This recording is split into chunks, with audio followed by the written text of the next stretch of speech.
All right, folks, welcome to the Monsters, Madness, and Magic podcast. I'm your host, Justin, here with a quick word before we dive in. Now, in this episode, I chat with actor Keith Szarabajka about the longevity of Supernatural, Heath Ledger's Joker performance, stage anxiety, Stuart Gordon, and more. As always, thank you all for listening out there, and without further ado, here you go. All right, well, Keith, take us back in time a little bit. You're a youngster, I'm sorry.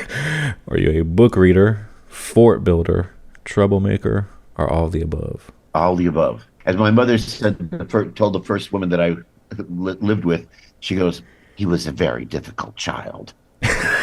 What kind of trouble are we talking about? I would climb trees. I'd get up on the roof and jump off. I would dig up the backyard with forts, and entrenchments. And I was always daydreaming. I was a big daydreamer. I was a big reader. So as I said, I did all the above. First novel I actually read was A Wrinkle in Time by Madeleine L'Engle. That's a good one. They've made a couple movies of it, but they've never made a good movie of it yet, as far as I'm concerned. They've been good, but they haven't been great.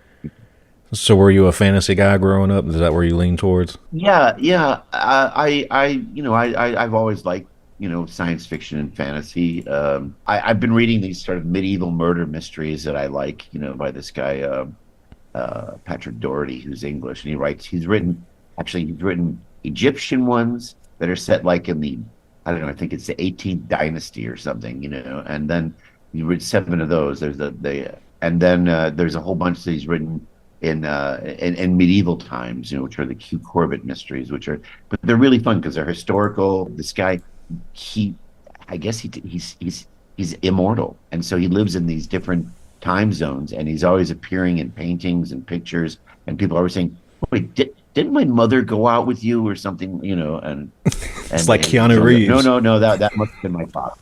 Exactly, like Keanu Reeves. Whereabouts did you grow up, by the way? Chicago. I'm South Side Irish, even though my name is Polish, and Lithuanian. But my mother is Irish. I'm a Notre Dame fan. Oh, okay. I live in Even though I South went to the Carolina. University of Chicago. Where in South Carolina? I'm close to Augusta, so I'm near the border between South Carolina and Georgia. It's called Edgefield. Okay, yeah, okay, great. Yeah, I shot a movie down there once. It was in Columbia, and it was actually fun. I don't remember. She was a pretty famous actress at the time. I can't remember. She directed a lot of stuff, and her daughter. I'm sorry, I can't remember her name now, but it was a fun movie, And I got to go to Charleston too, which was a beautiful town, Yeah. and visit Fort Sumter, which, because I'm a Civil War buff, was kind of a big thing. And I worked in North Carolina a lot, Lee Grant, that was her name, the director. Okay. See, they say losing your mind if you eventually remember it. You may not remember it right away, but if you eventually remember it, you're good. Sure, I believe that or not. Was there anyone else in your family, maybe parents that were artistically inclined, creatively inclined? You think that's where your roots come from? Well, my dad was a great storyteller, but and he never let the truth stand in the way of a good story. Like, he followed the Mark Twain diktat. But my mother actually, although she was a teacher, an elementary school teacher, she had a speech and drama major in college. So I don't know. Maybe I got it there. Who knows? None of my siblings went into it. Just you, huh? But my dad was a local politician, so I think there is some sort of there's a lot of theatrics involved with that. Yeah, it's like, politicians, lawyers, pastors, actors, very thin line. We're all professional liars. I was going to say, if there's ever a Mark Twain biopic, you got that one. You got that one nailed. Well, we did a great version at the Organic Theater where I started in Chicago of Huckleberry Finn in 2 parts. It was really gorgeous, and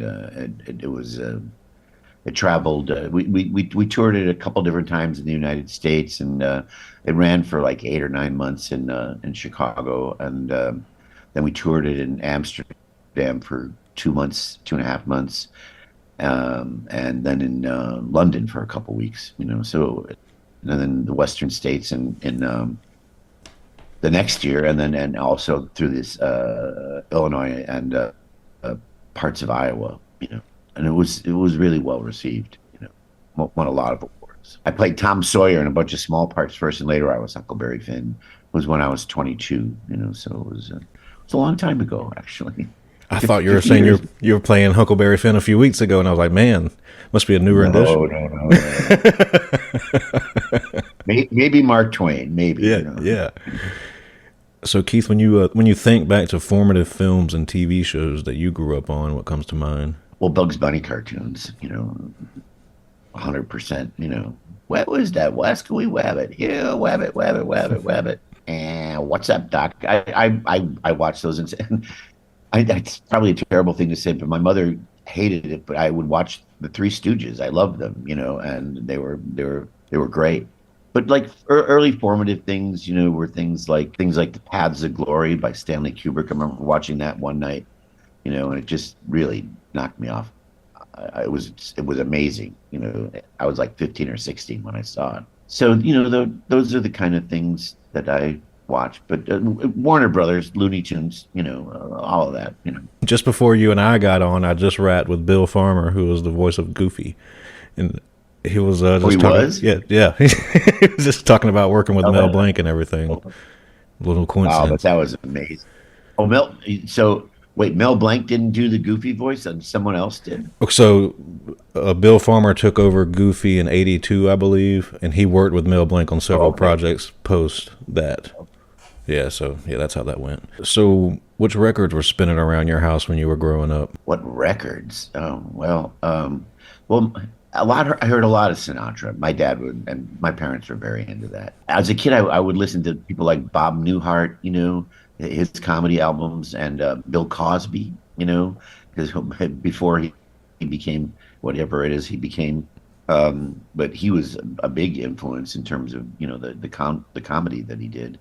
And Vaughn Mater, who did the Kennedy family stuff, which made his career very short, because of the assassination. So yeah, those are kind of the albums, and of course I was into the Beatles, as a prepubescent, and the Dave Clark Five, and then the Rolling Stones later, and then I became a big aficionado of the Who and Pink Floyd and the Moody Blues, as I got older, and then my favorite band though, which I came to a little bit later, was The Band, so with Robbie Robertson and Levon Helm. I actually got to do the movie in South Carolina with Levon Helm. Wow, crazy.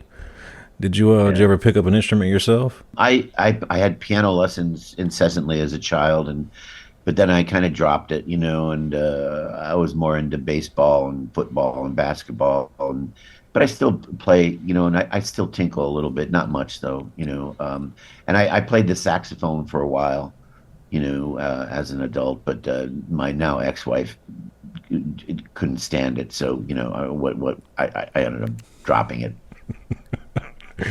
But I'm a big fan of music, I love music, and I think it's so important for theater, when I direct and for film, and TV. I think music really sets the tone, Yeah. It really helps you understand what the emotion is in the scene. Question I like to ask everyone is, what scared you as a kid? What scared me? The night used to scare me. I would go to bed and wake up at I go to bed at 9:00, and I would always listen to distant Cubs games from the West Coast, at night. That was my favorite thing, which soothed me. But I would wake up in the middle of the night and stay awake until the dawn came, and I was deathly afraid, that something was going to get me in the night. So yeah, that.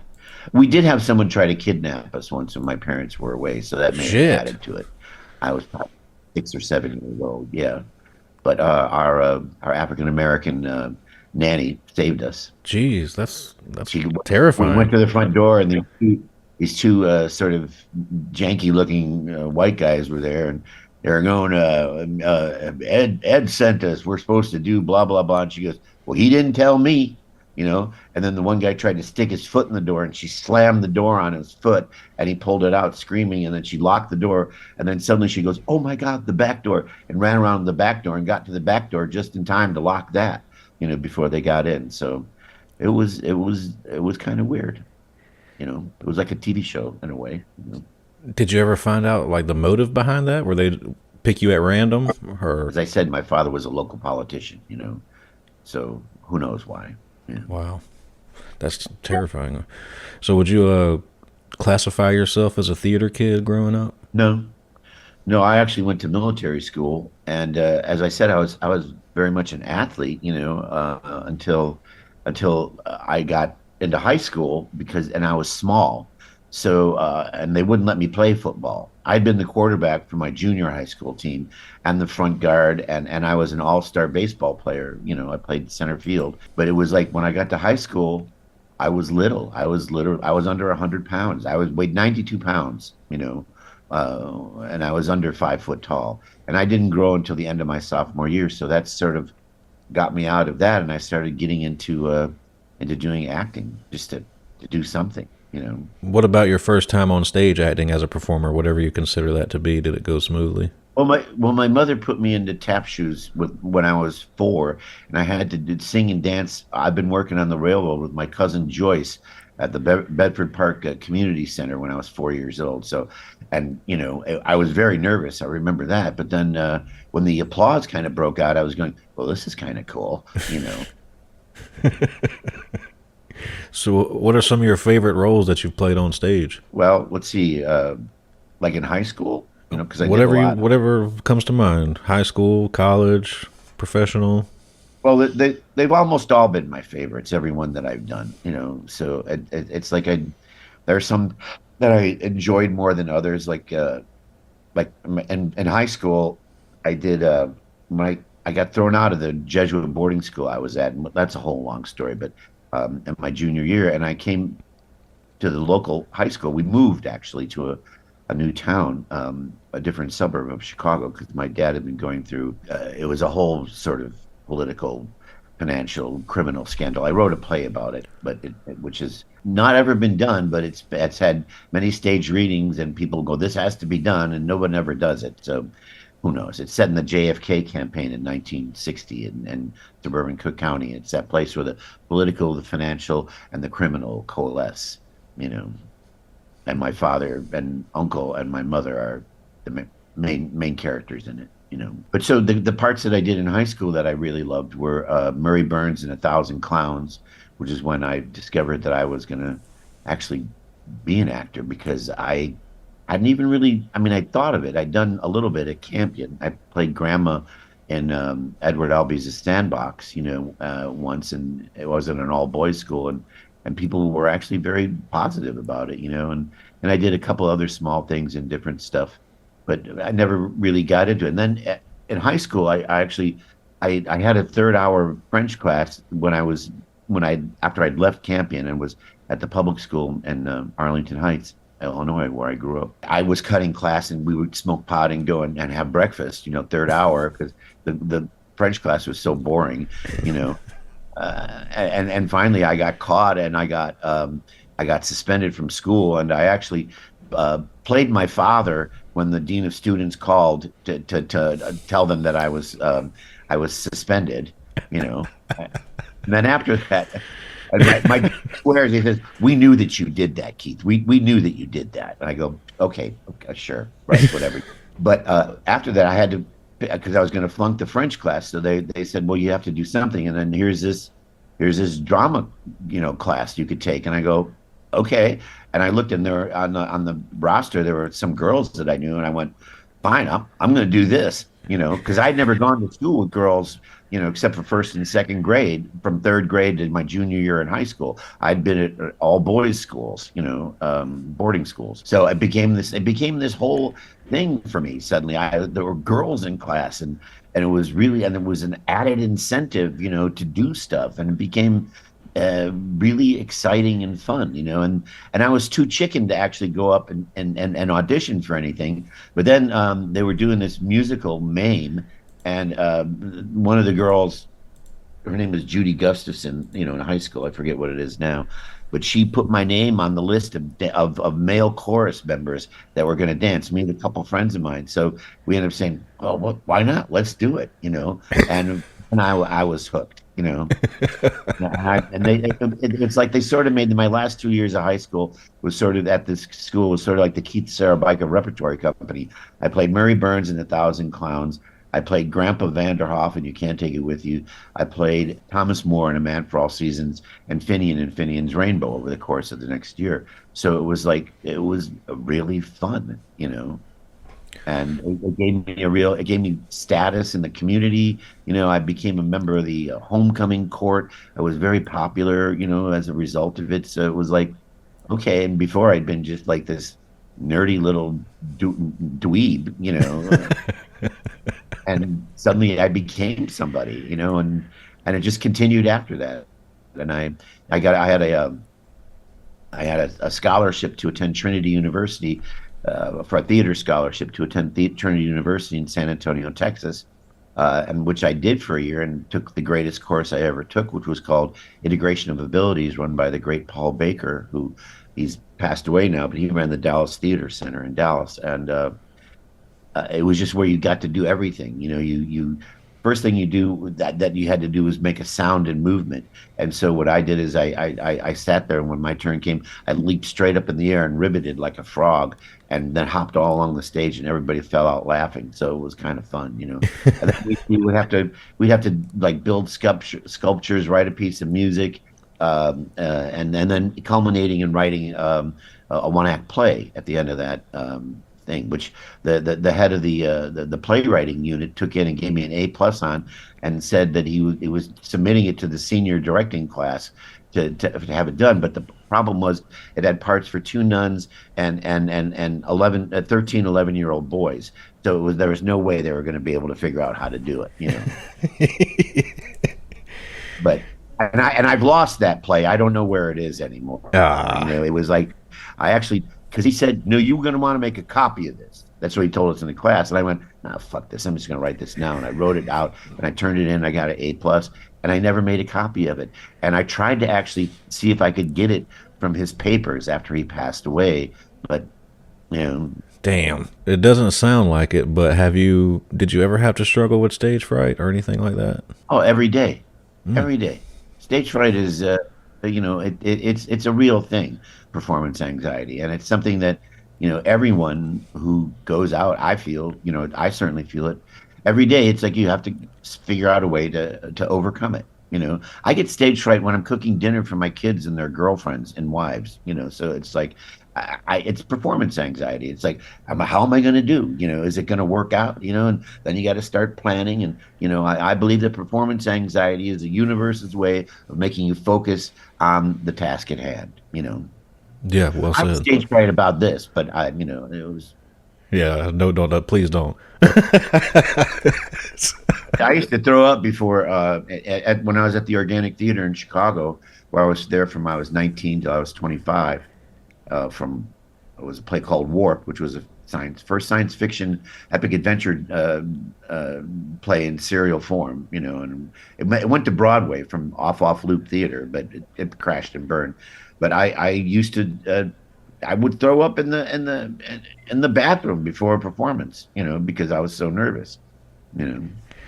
So outside of throwing up, do you have a method to center yourself and to kind of bring yourself? Yeah. I mean, there are exercises that I do. I used to do push-ups and pull-ups and sit-ups, and stretches, and then I go over my lines in my head. It's like during the course of the day, I try to touch every line that I have to do at some point during the course of the day. So it's like when I'm doing a play, it's basically all day I'm saving my energy all day to concentrate on doing the performance at night, and it's like, yes, I can do other stuff, but it's like it really kind of takes up my mental energy and psychic energy. Yeah, for sure. You get out there, it's you. I mean, you're working with your fellow actors, actors, and but it's still you're out there in a tightrope, with nothing beneath you, except the audience, and they're not going to catch you. I guess, is it the same level of anxiety or maybe a different kind of anxiety when you're in front of a live audience versus on camera? It's a similar anxiety, but it's not. It's different, you know, you're not usually doing long pieces. You're doing like 2 and 3 page scenes. Usually most theatrical, TV or film stuff is like 2 pages long. Some are longer, but very seldom. And so it's like, even if you have like a long soliloquy in it, you may it's not going to be forever. Right. Although you're probably going to have to do it 25 times during the course of the day. It's one of the things why I have an abhorrence. I've learned really early on not to eat in a movie or TV show, because if you take a bite of something, you're going to have to do that 25 times. All right, during the course of the day. And I remember once I was playing opposite Diane Wiest and a thing it's called The Face of Rape, but they changed it to The Face of Rage. It was a ABC TV movie. And I was flirting with her, and I was a fellow teacher, and I took a bite out of a tuna fish sandwich. And then from then on, I had to bite that tuna fish sandwich every shot, and it was all day long, and I learned, don't really eat. Pretend like you're eating. Bring the food up to your mouth, but then somehow figure out a way to put it down. Unless, of course, it's written that you have to like stuff yourself. Then you're in deep trouble. I'm about to become a grandfather, so any time now. The baby's due December 5th, so we'll see what happens. Well, congratulations. Yeah, I don't know what it's going to mean, but we'll soon see. I think you'll do a good job. I think so. So, speaking with actors over the years, it seems to me like everyone kind of pieces together their own method that works for them and take pieces from here and there and little pieces of advice. What's your method? My method is that every part kind of dictates its own method, because everyone is unique in its own way, and every situation is unique in its own way. And I actually teach acting at a local university here, a small liberal arts college called Woodbury, and I teach what's called acting for writers and directors. And I teach we teach from Konstantin Stanislavski's, An Actor Prepares, and then Uta Hagen's For the Theater, and then Michael Shurtleff's Audition, and then Michael Chekhov, The Psychological Gesture. And there's a little, and then I every day I work out of every class. We work out of Viola Spolin's Improvisation for the Theater, and I think that they're all valid, and they all have something to tell you. Like Stanislavski says, it's like, don't think of it as giant turkey. Think of it, you slice it down into more smaller and smaller manageable bits, and then you put the turkey back all together. Yeah. So as a teacher, what's a common pitfall you see a lot of young actors fall into? A common mistake. They don't learn their fucking lines. I'm telling you, I said you got to learn the lines. If you're not, because they have to do 2 scenes. They do a midterm scene, which is a quarter of their grade, and a final scene, which is a quarter of their grade. And then they have a quiz on each of those acting teachers, which is 10% of their grade. And then class participation is 10%. But it's like you have to kind of use it all, and it's like these. I picked their scenes, and I picked their scene partners for the first one, and it's like what they come to realize is that they better learn their lines, because they have to be off book, because they'll get 10 points off if they don't have the lines memorized, and then that's a big deal. And it's like, but I do that on purpose, because you really can't get inside the character until you've actually assimilated it into your own being, and then suddenly things will begin to make different sense than they do when they're on the page. But I'm always telling them, these are not just words on the page. These are flesh and blood human beings and it's your duty and responsibility and job to bring these human beings to life. It seems just to me that seems like that'd be the easiest part for them to understand. Just know the lines at least. No, because they're lazy, you know. But he's lazy. Nobody wants to work hard. Everybody wants to sit there and read off a piece of paper, you know. And it's like but it's like I. That's why I don't have them just read off a piece of paper. They want these have to be fully embodied human beings. They have to have costumes and props, and they have to have the set objects that they need. And this is for them both as actors and as writers and directors, so that they understand what the ramifications are of what it is they're trying to do, you know. So, and I try to give them a vocabulary with which they can then help actors achieve their visions, you know. Yeah, it's simple. You'd think it would be, but it's not, you know. Now, I know you do a lot of voice work too, so how do you implement that yourself when you are short on time and you're in a booth reading off the paper? Well, I'm actually really good at cold reading. You know, I once had to read for Oliver Stone, and it was for Wall Street. And I read a scene, you know, and he goes, okay, he says, he's looking at me really weird, and he goes, read this one. Okay, he gave me 6 different scenes for 6 different characters, and I read them all cold, you know, except for the one I prepared. And he goes, you're the best goddamn cold reader I've ever heard, you know. And I put it off to when I was an altar boy, you know, for 6 years. I had to first learn the Mass in Latin, and then I had to learn it in English. So I was an altar boy for at least 6 years of my life, and I had to like know everything, know all the lines, you know, be ready for the priest to do whatever, you know. Sometimes they'd send you back for more wine, and you go, okay, it's 6 a.m. We need to get more wine. Okay, right, fine. It's funny because, like I just said, I just talked with Bill Farmer, and he does a lot of voice work as well, and you do. And he is also a teacher, but he teaches specifically voiceover, and voice acting. And I asked him the same question I just asked you, and he said, well, everyone thinks just because they can do a funny voice that they can be a voice actor, and they forget the whole acting part of things. Well, but that's the truth, you know, and it's like, even if you can do a funny voice, you know, and I can do a lot of different voices, but it's like you have to understand what it is. See, what I always try to find in a character when I'm reading it, even if I'm reading like a bad guy, you know, say like the Didact in Halo 4, what is it that motivates them? What is it that they believe is compelling them to do what they have to do? What do they believe they're doing right? You know, it's a very important thing to figure out, even because I'm convinced, no one acts out of a sense of doing wrong.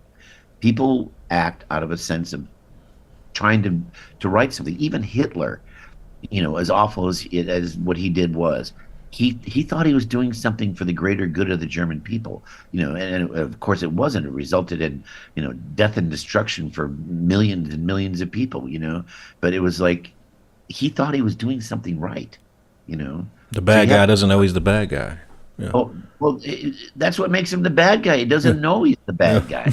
You know, heroes are almost always motivated by self-doubt. So if you remove all the external factors like, you know, pay, rehearsal times, and stuff like that, do you have more fun as an actor on stage, on screen, or in a booth, what have you? You know, they're all fun in their own different ways. You know, I think you know, working on film or in TV, it's a little more rigorous because the days are much longer, you know. But it can, when you see, I usually hate myself whenever I see something on, you know, for the first time, you know, and then you go, oh my God, why did they let me do this, you know? But then after I've seen it 2 or 3 times, I go, oh, I kind of like it. That's not bad, you know. You get to go, okay, yeah, not bad, you know. But on stage though, it's you're kind of more in control, you know, but you don't have any margin for error, you know. Yeah. Where, you know, in a film, I mean, there are certain stunts and stuff that when you participate in them, there's no margin for error, you know, because they can only do it as one take, and that has to be done, you know. On stage, you have to make sure it gets done all the way through and is completed. And so you have no margin for error, you know. And when you're in the booth, it's a little bit more freestyle. because you're basically going off your first impulse, that you're reading. And like what they'll do is you'll do usually an A and a B or an A, B and a C, and then they'll say they either move on to the next one if they're happy with it, or they'll say let's try a little of this, and so you go for it, you do it. I mean, obviously, you start on stage, but how did the transition? How did you land your first on-screen role? Well, my first on-screen role was as Bob the New Kid in a McDonald's industrial back in 1973, and I was the kid who didn't clean the milk machine, who burnt the burgers and the fries and made a mess everywhere, and that was my first film job. And I didn't do another one for about 5 years, and I got to do. But it's like when we went and did Bleacher Bums, which I was one of the writers of, and in the original cast.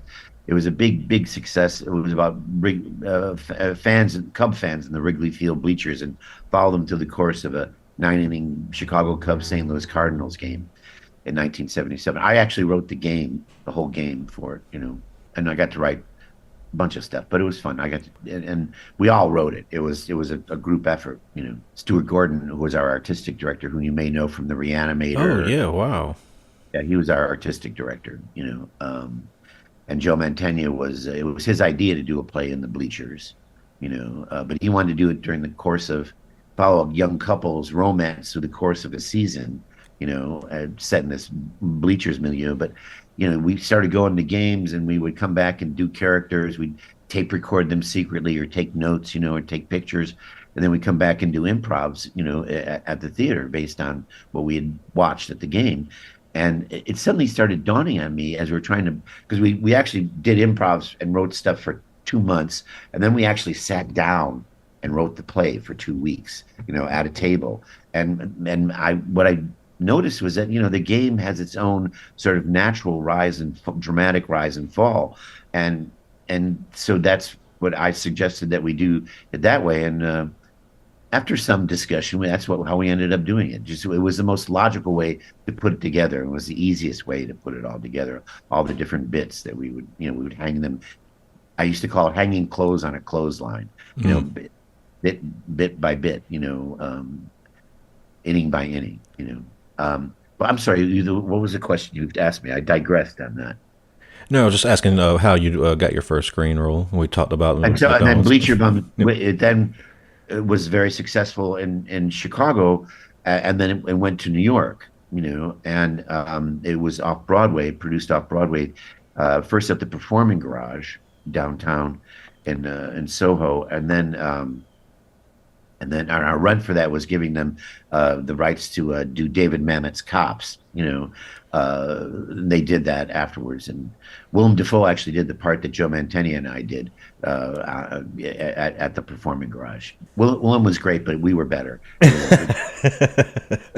Did you know Stuart Gordon very well? Did you guys work together a good bit? 6 years, and then Wow. it was. Then he actually wanted me to play the lead in Reanimator, but I read the script and I hated it. Dang. It was like Stuart, it was like all with like I mean it was all I know it was all a lot of fun stuff for people, but this was the stuff that for years we've been trying to get Stuart to get away from, and it was like every bad thing that he ever wanted to do, he put in this script, and it was like, and I went and I just gotten hired to do another movie, a movie that I did in Wilmington and in Nashville called Marie, which was with Sissy Spacek and Jeff Daniels and me. I had third billing in it back in 1984-85. Roger Donaldson directed it, and they were offering me 3 times as much money as Stuart was offering me to do the Reanimator, but I'd already signed on to that, so I had to end up turning the Reanimator down. But I would have become a cult hero just like Jeff Koons. I loved Stuart's movies growing up. It was sad when he passed. Well, I was a lot sad. It was like family to me. Yeah.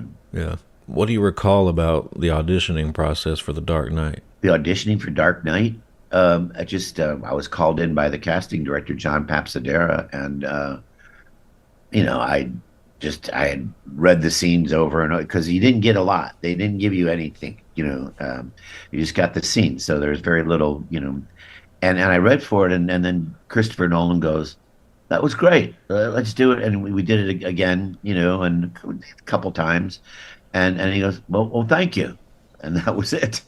And then I didn't hear from him for 6 weeks, and suddenly I get this call, from my agent going, it was on a Tuesday, and going, "Do you have a passport that's valid?" I go, "Yeah." He says, "Can you go to London on Friday?" I go, "Yeah." And I was in London on Friday and working on Saturday. Funny enough, they actually were going to hire a friend of mine, a different guy. I won't tell you his name, to play the role. And he and we had the same agent, and he wanted more money. He didn't want to do the money for what they were offering, and they shut him down, and then came to me, and I was their second choice. It didn't. Once you get it, it doesn't matter which choice you were, right? Once you get it, doesn't matter. Right. Yeah. So you worked with Heath Ledger directly on some scenes. Several scenes, yeah, and Yeah. with Gary Oldman too. Who I mean, Heath was just a superb actor, and a wonderful scene mate. I mean, we know those scenes were kind of violent and sort of intense, but he couldn't have been kinder, you know. And not everybody in the movie was that way, but Mm. he was, and so was Gary, and so was Maggie Gyllenhaal. They were lovely people. And I'm not saying there was anyone that was a bad person in there, but it just those three in particular were extraordinarily kind and generous in working with me. Yes. Obviously, since he's passed, his portrayal of the Joker has become iconic. Did you have any thoughts on what he was doing at the time while you guys were working together? Were you like, geez, this guy's killing it? Oh, 100%. I was just like, this guy's fucking genius. It would just because we'd have so much dialogue, but he'd be constantly in his head, trying to get. But if you you'd leave him alone if he was, but then he'd talk to you, he'd hang out, he'd goof around, he'd laugh. He was a great guy. And it would really hurt me when he passed away. It's not like we were best buddies. Don't Yeah. but it was an actor I really admired and enjoyed working with. I'm a big fan of Supernatural, Keith, and absolutely loved your character, Donatello. I loved Supernatural, maybe my favorite job. You know, Really? yeah, just because that character was so much fun to do, and the boys couldn't have been great. They were great to work with, and the crew was fabulous. I love the way it was written. I'll tell you a funny story. Well, maybe it's not so funny, but I was a fellow member of the Organic Theater, an old friend of mine, Roberta Custer, was also a Bleacher Bums author, passed away in 2015, and I was asked to speak at her memorial, and I gave kind of a funny, little eulogy, and I got through, and then this woman, Eugenie Ross Lemming, who also was a dear friend of Roberta's, and I'd known Eugenie since like 1972-ish, but she was always above my pay grade in terms of, dating or whatever. But she was an executive producer on and married to Bobby Singer, who was the showrunner in the last 5 years, and of the show, and she did a eulogy as well, and she had a hard time getting through it, and then after she heard me do mine, she turns to me, she goes, "I'm putting you in my fucking show." And she did. But a funny thing about that was Bobby Singer, had wanted to hire me to do Midnight Caller back in 1989. What's his name? Gary, can't remember now. Gary Cole ended up doing, but I was doing the Equalizer still then, the old Equalizer, and my character was the second banana on the show, and it was like my agent at the time said, don't quit the Equalizer. It's going to go on for years, and you're going to, it's just stay in it, And so I had auditioned for the pilot of Midnight Caller, and Bobby wanted to hire me, and I ended up turning him down, and of course the Equalizer. When when Universal raised the licensing fee to CBS for Murder, She Wrote, in retaliation, Universal canceled the Equalizer and Spencer for Hire. So that that it ended right then, like 2 months later, which was sad because I actually really liked working on The Equalizer and loved Edward Woodward. Eugenie kept wanting to write me into more parts, but Bobby was still pissed at me for doing. Although he's forgiven me since then for having turned down Midnight Caller. No, that's it. Two, no more. All right, but no, he can't do 6 episodes. Right. You mentioned you were on The Equalizer and you had a shit ton of TV experience before you get to Supernatural. So, in your opinion, what's the secret sauce that kept that show going for 15 plus years? Having a good attitude about what they're doing.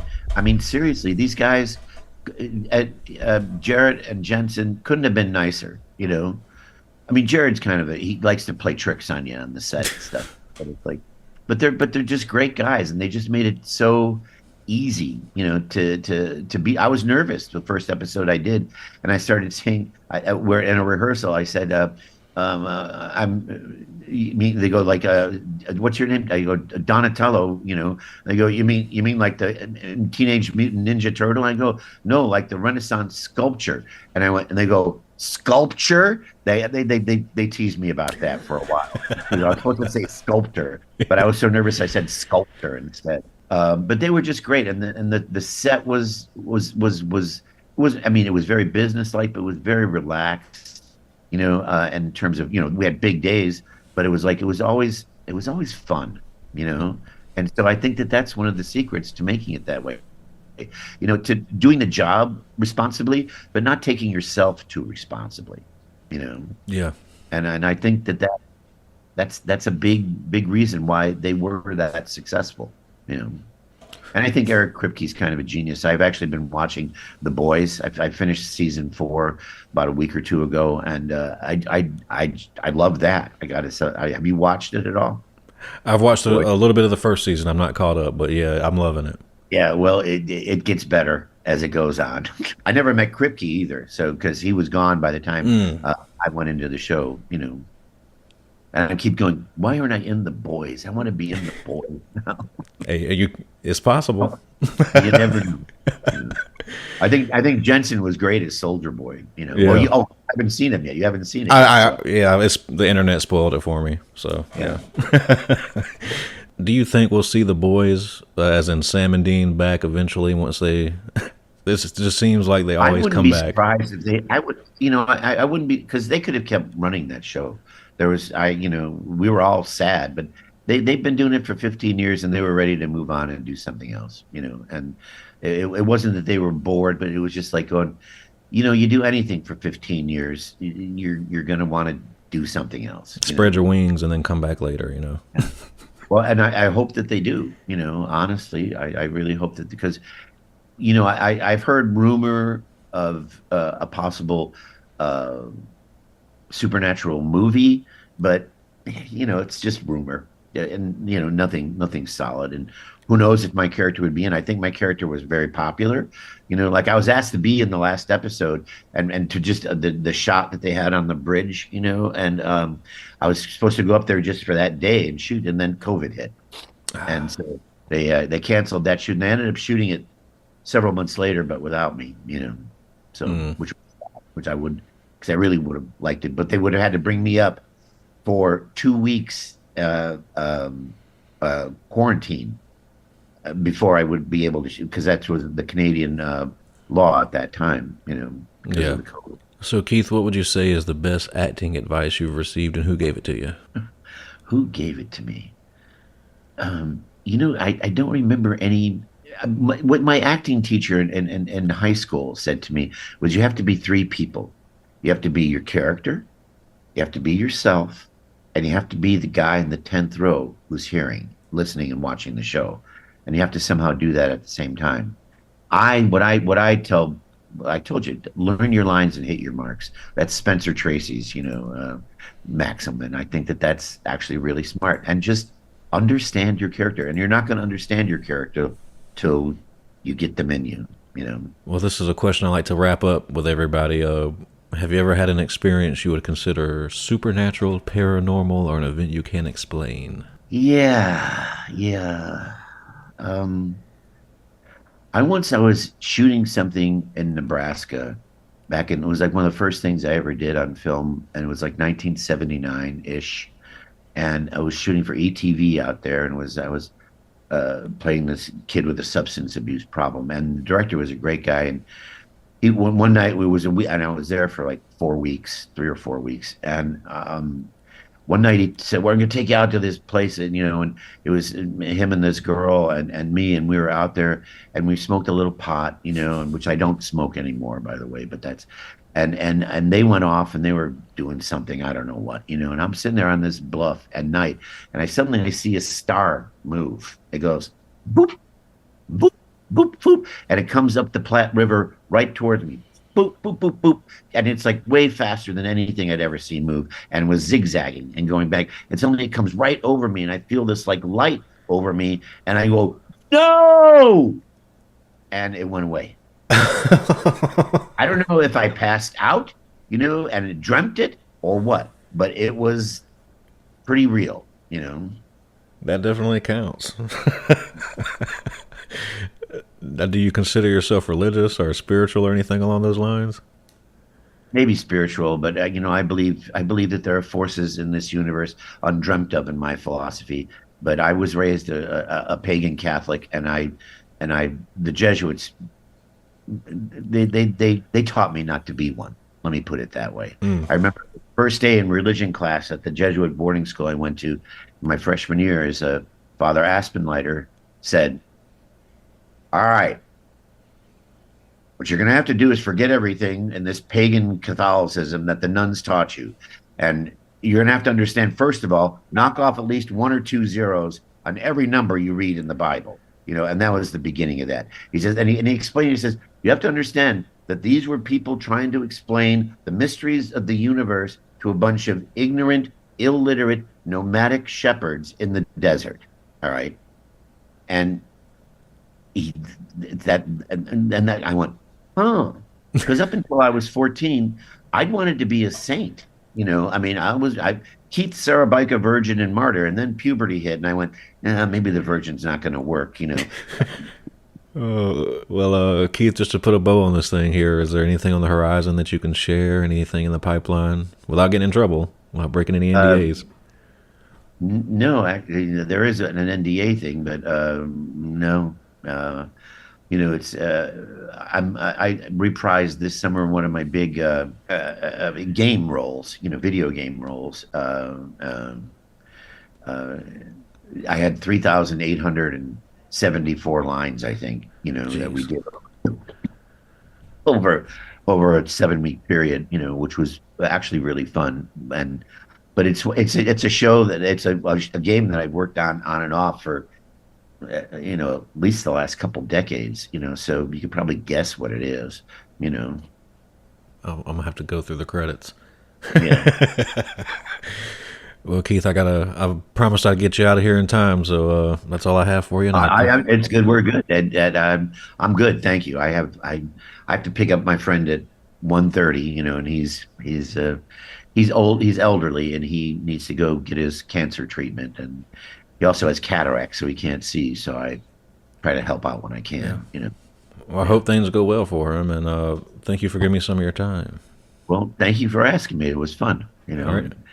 I hope I get down to South Carolina again sometime. If you do, we'll have some sweet tea. You have a great rest of your day, man. You too. Thank you.